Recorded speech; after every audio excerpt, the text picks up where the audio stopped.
उन मुल्कों के हो जाते हैं जिनमें आपसी विवाद होता है। सारी दुनिया में आज की तारीख में प्रयास इस बात का है कि हर जगह शांति बनी रहे, लेकिन हमारे देश का प्रधानमंत्री हमारे देश की शांति को भंग कर। इंडियन नेशनल लोकदल की अगली रणनीति की रहूगी किसानों की होर बड़ी तादाद में मत। हमारी पार्टी तो किसानों की पार्टी है। चौधरी देवीलाल किसान के बहुत बड़े हितैषी थे, इसीलिए उनको किसान का मसीहा कहा जाता है। इस देश में अगर कोई किसान नेता हुए तो सर छोटू राम हुए थे।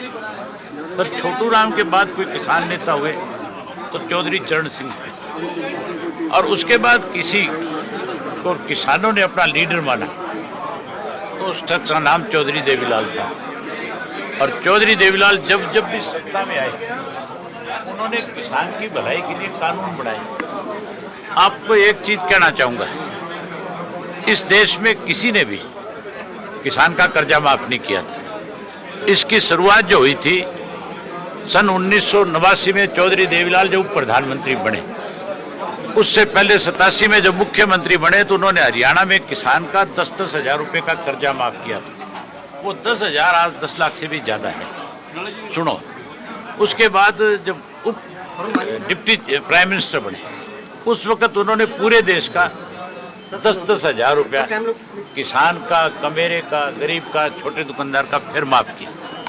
ओलावृष्टि से किसी की फसल खराब होगी, सूखे की वजह से फसल खराब होगी, कहीं कोई अच्छा बीज नहीं होने की वजह से फसल खराब होगी, तो चौधरी देवीलाल ने हरियाणा से शुरुआत करी थी मुआवजे के रूप में। साहब एक ਵੱਡਾ ਸਵਾਲ ਹੈ, ਜਿਹੜੇ ਨੌਜਵਾਨਾਂ ਨੂੰ ਚੁੱਕਿਆ ਜਾ ਰਿਹਾ, ਜਿਹੜਾ ਸੰदिग्ध ਹਾਲਤ ਦੇ ਵਿੱਚ ਲਾਪਤਾ ਕੀਤਾ ਜਾ ਰਿਹਾ, ਪ੍ਰੈਸ਼ਰ ਬਿਲਡ ਕਰਨ ਦੀ ਸਰਕਾਰ ਜਿਹੜੀ ਕੋਸ਼ਿਸ਼ ਕਰ ਰਹੀ ਹੈ और पत्रकारों ਨੂੰ भी टारगेट ਕੀਤਾ जा ਰਿਹਾ। ये दुर्भाग्यपूर्ण बात है कि जो हमारा नौजवान इस देश की रक्षा करता है, जो हमारा नौजवान आज देश के प्रधानमंत्री के सामने शांतमय तरीके से अपनी बात रख रहे हैं, आज उनके खिलाफ केवल मुकदमे नहीं बनाए जा रहे। मुझे भी इस चीज़ की जानकारी मिली कि हमारे यहाँ के जो एजिटेशन पे आए हुए किसान थे, जो युवा बच्चे थे, जो दिल्ली गए ट्रैक्टर यात्रा के दौरान, और जिस रूट से गए, बहुत सारे बच्चे ऐसे हैं जो आज लापता है। जो पत्रकार कोई कि सरकार की जो गलत नीतियां हैं उसके बारे में अगर कहीं लोगों तक आवाज बढ़ता है, आज उसको भी दबाने के लिए सरकार ने उनके खिलाफ मुकदमे बढ़ाने दर्ज कर दिए, देशद्रोह के मुकदमे दर्ज करते हैं, 307 के मुकदमे दर्ज करते हैं। इस तरह से किसी एजिटेशन को दबाया नहीं जा सकता। एजिटेशन का हल तो बातचीत का जरिया है। आज ये जो एजिटेशन है ये विश्व का सबसे बड़ा एजिटेशन है, और पूरी दुनिया में आज तक इतने लंबे समय तक कोई एजिटेशन चला नहीं। एक एजिटेशन इससे पहले चला था, सरदार अजीत सिंह जो थे, सरदार भगत सिंह के, शहीद भगत सिंह आजम के जो चाचा थे, उन्होंने भी कृषि कानूनों के खिलाफ एक लड़ाई लड़ी, और वो लड़ाई जो है 8 महीने चली थी, और उसमें किसान जीता था। अब बहुत साधन है, अब किसान के बच्चे पढ़े लिखे हैं, समझदार है, उनको पता है कि हमारे क्या राइट्स हैं। हम अपने राइट के लिए लड़ रहे हैं। हम कोई ये थोड़ा ही भीख मांग रहे हैं, हम कोई ये थोड़ा ही है कि उनसे ये कह रहे हैं कि आप हमें कुछ ज्यादा दे दो। जो सरकार ने हम कहते हैं जो हमारे अधिकार हैं आप वो मत छीनो।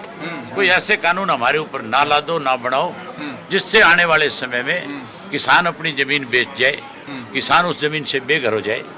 इस देश के किसान ने पूरी दुनिया में भारतवर्ष का नाम बड़ा किया है। पंजाब और हरियाणा का जो किसान है उसने पूरी दुनिया में जाकर के लोगों को खेती करनी सिखाई है।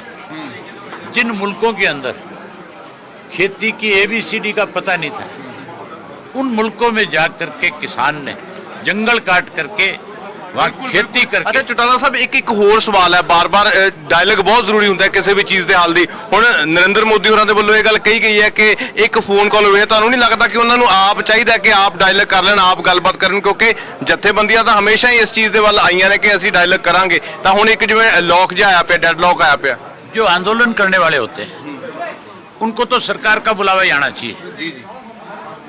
सरकार बातचीत के लिए बुलाए, और सरकार अगर बातचीत के दरवाजे बंद करे तो फिर सरकार की जिम्मेवारी है कि वो उनको दोबारा से बातचीत के लिए निमंत्रण दे। और बातचीत का दरवाजा और एक जी जी बातचीत का दरवाजा किसी और ने बंद नहीं किया।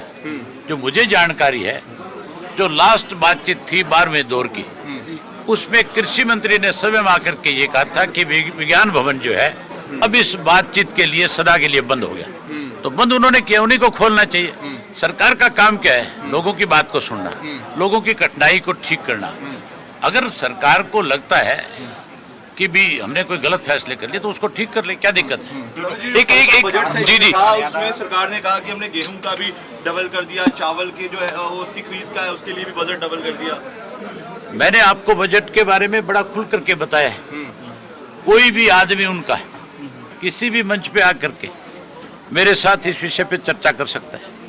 किसान की खेती के लिए इस देश के टोटल बजट में से 5.7% पैसा खर्च होता था, जिसको इन्होंने खत्म करके 5.7 की बजाय 4.3 कर दिया। 1.5% पैसा कम मिलेगा। फर्टिलाइजर जो है उसकी सब्सिडी खत्म कर दी इन्होंने, डीजल महंगा कर दिया इन्होंने। उसके अलावा जो 6,000 रुपया किसान को कहीं सरकार 2-2 हजार करके 3 किस्तों में दे रही थी, जो एक ऊंट के मुंह में जीरे के समान था। स्टेट की सरकारें तो 15-15 हजार रुपया दे रही है और केंद्र की सरकार जो है 6,000 रुपया, और वो भी किस्तों में। 6,000 रुपये से आप मुझे बताओ कौन से किसान का साल का काम चल जाएगा? किसी पे 4 किले जमीन है, 24,000 रुपया बढ़ा, 1 महीने का खर्चा है। तो क्या करेगा किसान? बिल्कुल बहुत बड़ी गल है। बैरिकेडिंग की है, वो बैरिकेडिंग डर के की है या डराउन ਲਈ की है? ये जो बैरिकेड्स गिरे हैं उससे हमारी बदनामी पूरी दुनिया में होगी जी और सरकार की होगी, जी किसान की नहीं होगी। जी किसान ने तो इस बैरिकेड से आगे भी पैर नहीं रखा अब तक। जो इन्होंने यहाँ बैरिकेड्स लगा दिया और कह दिया कि आप इससे आगे एक कदम नहीं आओगे। आप बताओ, बिना उनकी परमिशन के कोई एक कदम भी रखा है? अगर ट्रैक्टर यात्रा लेकर के गए तो पहले उनके साथ बातचीत करी, पहले परमिशन उनसे ली, उनके बताए हुए रास्ते पे गए। तो सरकार ने जो उनसे कहा, किसान से कहा, वो किसान ने किया।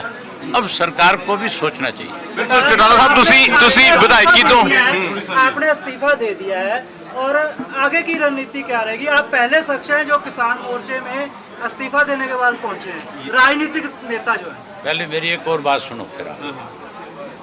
चौधरी देवीलाल जो है, देश के किसान को कहीं कभी किसी ने बेइज्जत किया? मैंने तो एमएलए के पद से इस्तीफा दिया, उन्होंने तो चीफ मिनिस्टर के पदों को भी ठोकरें मारी।